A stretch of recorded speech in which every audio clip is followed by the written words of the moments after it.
आज भइरहेको कम्युनिस्ट एकबद्धता यो हाम्रो लागि हर्ष न उल्लास केही पनि छैन।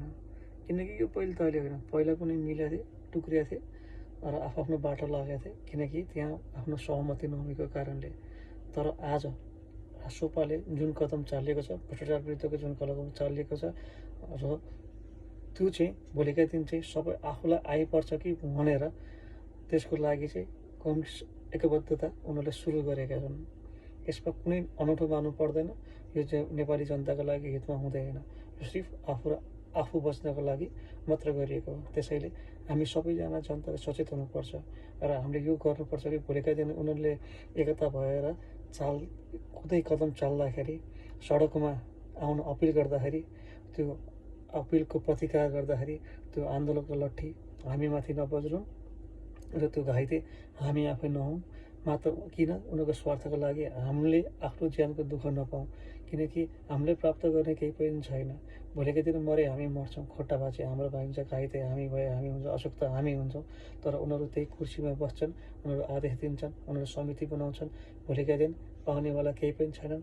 अगर तपाईँ घाइते हुनुभयो भने तपाईँको नाममा राजनीति हुन्छ, तपाईँ मर्नुभयो भने तपाईँको नाममा राजनीति हुन्छ, तपाईँलाई केही भयो भने तपाईँको नाममा राजनीति भएर उनीहरू झन् सशक्त बन्छन् र आफ्नो स्वार्थ पुरा गर्दै जान्छन्। त्यही कारणले हामीले उनीहरूको लागि आफ्नो बलिदान दिने कुरै आउँदैन। किनकि प्रचण्ड कस्ता मान्छे हुन्, केपी शर्मा ओली कस्ता मान्छे हुन्, झलनाथ खनाल कस्ता मान्छे हुन्, बाबुदेव नेपाल कस्ता मान्छे हुन्, हामीले सबैसँग राम्रोसँग थाहा छ। किनकि अहिलेदेखि नेता होइन, पहिलेदेखिका नेता हुन्। कसैलाई मनपर्छ, कसैलाई मन पर्दैन, त्यो आफ्नो ठाउँमा छन्।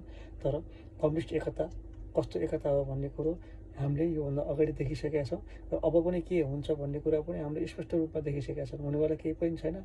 मात्र जनताले जो कार्यकर्ता छन् उनीहरूले दुःख पाउने बेला मात्र हो। त्यसैले म सबैजनालाई आग्रह गर्न चाहन्छु, लैलैमा लगाएर कुनै पनि उहाँले भनेको कदम अगाडि सारेर आफूलाई अहित हुने काम नगर्नुहोला, आफूलाई जोखिममा राख्ने काम नगर्नुहोला। समर्थन गर्न पाइयो, त्यसमा समर्थनमा कसैले विरोध गर्नु मिल्दैन, एकअर्का समर्थन गर्न पाइन्छ। तर उहाँहरूको लागि भनेर आफूलाई जोखिममा नराख्नुहोला।